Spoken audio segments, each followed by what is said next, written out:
Contohnya lagi, Allah itu maha kuasa. Nah, kekuasaannya Allah, nanti kalau kita belajar tauhid, tidak bertakluk kepada perkara mustahil. Apa perkara mustahil itu? Perkara mustahil itu salah satunya adalah Tuhan menciptakan Tuhan. Itu mustahil. Loh, apa nggak mampu Tuhan menciptakan Tuhan? Nah, ini sebagaimana apa yang kemudian terjadi kepada Nabi Idris. Nabi Idris ikan jahit, tugasnya Nabi Idris itu profesinya jahit, jahit baju. Datang sekonyong-konyong seorang iblis. Idris, kamu percaya kepada Allah? Percaya. Dan kamu percaya Allah itu adalah Maha Kuasa? Percaya. Kalau Allah Maha Kuasa, kuasakah Allah memasukkan bumi ke lubang jarum?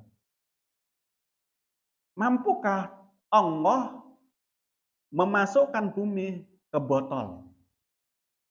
Nah, kita nggak belajar tauhid dan tidak belajar tadi ta'aluk sifat kudrot, pasti kita akan mengatakan mampu.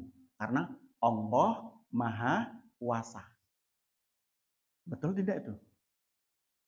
Nah, ternyata ketika kita belajar tauhid, tidak begitu konsepnya.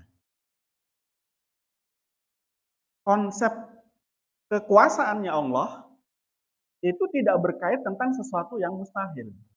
Kalau andai kata dijawab oleh Nabi Idris, mampu Allah memasukkan bumi ke lubang jarum, mampu Allah memasukkan bumi ke botol. Barang tentu nanti pasti dia akan tanya, Allah mampu nggak menciptakan Allah yang lain? Nah, kalau andai kata Allah dikatakan nanti mampu, pasti ada istilah daur ataupun tasalsul.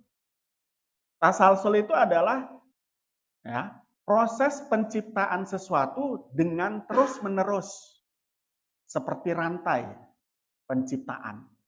Jadi Tuhan satu menciptakan Tuhan satu, Tuhan satu menciptakan Tuhan satu, Tuhan satu. Dan itu tidak mungkin. Konsep pemikiran ala tasalsul ini. Mata rantai penciptaan. Paham enggak? Jadi Tuhan menciptakan Tuhan, Tuhan itu menciptakan Tuhan lain, dan lain sebagainya. Itu tidak mungkin. Dan tidak pun juga mungkin model daur. Model penciptaan ala lingkaran setan, itu kita sebutkan. Jadi ya, Tuhan A menciptakan Tuhan B, Tuhan B menciptakan Tuhan A. Itu hal tidak mungkin. Nah, bagaimana konsep ketuhanan kita? Ketuhanan kita itu wahdaniyat tadi, kul huwallahu ahad. Wahdaniyat fi sifat, wahdaniyat fi dzat. Tidak ada yang nyamai dalam sifat dan dat. Sehingga pun Allah punya sifat kudrot, manusia punya sifat kudrot, betul? Tapi sifat kudrotnya Allah tidak sama dengan sifat kudrotnya manusia. Paham? Sekelas Hercules. Nah, paham Hercules ya? Jadi ada orang yang diciptakan oleh Allah sebagai pembela keadilan, bukan bagian daripada raja, tapi memiliki kekuatan yang luar biasa. Di Kristen ada ceritanya, di Islam ada ceritanya. Karena dia lahir sebelum Nabi Isa. Di zamannya Nabi Daud, kalau nggak salah. Nah oke, balik di situ. Jadi kekuasaannya tidak sama dengan kekuasaan manusia. Kekuasaan manusia itu ditransfer dari Allah. Allah menghendaki seseorang berkuasa, maka orang tersebut berkuasa. Tapi kalau Allah tidak. Allah maha mendengar, manusia maha mendengar. Kan gitu? Mendengarnya Allah, melihatnya Allah tidak sama dengan melihatnya manusia. Kalau manusia dengan mata, dengan telinga. Nah kalau Allah, jangan katakan Allah mendengar menggunakan telinga dan mata. Lalu pakai apa? Terus gak usah dipikir. Karena apa? Pasti akan sesat. Kalau kita pikirkan, dipaksakan, yaitu tadi, kita akan terjerumus dalam pemikiran mujasimah. membentuk Tuhan dalam pemikiran kita sesuai dengan angan-angan kita.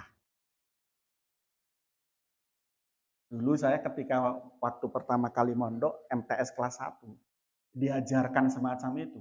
Mikir itu, mau tidur mikir. Allahu Akbar, Allah Maha Besar. Gedene kaya apa? Nah, gedene kaya apa? Termasuk juga ketika diajarkan Allah melihat, tapi nggak pakai mata, pakai apa? Terus tak pikir begitu. Nah, kamu mungkin ketika mau tidur yang dipikir bukan itu kan gitu, pacarnya. Oh, saya dulu mikirnya sudah semacam itu, kawan. Nah, tetapi kemudian menemukan satu statement ulama yang mengatakan, tafakkaru fi khalqillah wala tafakkaru fi dzatillah. Berpikirlah kamu tentang ciptanya Allah, jangan berpikir tentang zatnya Allah. Karena apa? Apa yang kita pikirkan kadang-kadang itu adalah tentang sesuatu yang sudah pernah kita ketahui dan kita lihat. Kamu membayangkan Dajjal karena kamu telah mendapat cerita tentang Dajjal. Betul? Kayak mana Dajjal? Bermata satu. Badannya itu 60 dirok. Satu dirok segininya orang Arab. Hasta. Nah, hasta, pakai hasta aja. Tinggi nggak itu? Kita ada yang satu dirok. Kan? Kecil banget itu. Ya. Sama itu, ucok baba. Nah, ini 60 dirok. Kan gede banget. Nah, itu kan udah ada gambarannya. Kita gambarkan, kita tuliskan di kanvas. Bisa jadi gambar, jadi bentuk gitu. Nah, Tuhan kalau kita paksakan juga pasti akan kita bentuk. Dan apakah benar semacam itu? Kalau kita bentuk, berarti nanti kita menjisimkan Allah.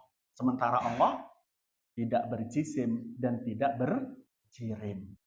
Nah, kalau kita jisimkan Allah, pasti Allah memiliki tempat dan diliputi oleh waktu. Sementara Allah tidak begitu. Allah itu tidak diliputi oleh waktu. Saat ini Allah di mana? Itu pertanyaan yang salah. Karena Allah tidak diliputi oleh waktu. Walaupun di dalam Al-Quran, wallahu ala arsyis tawa.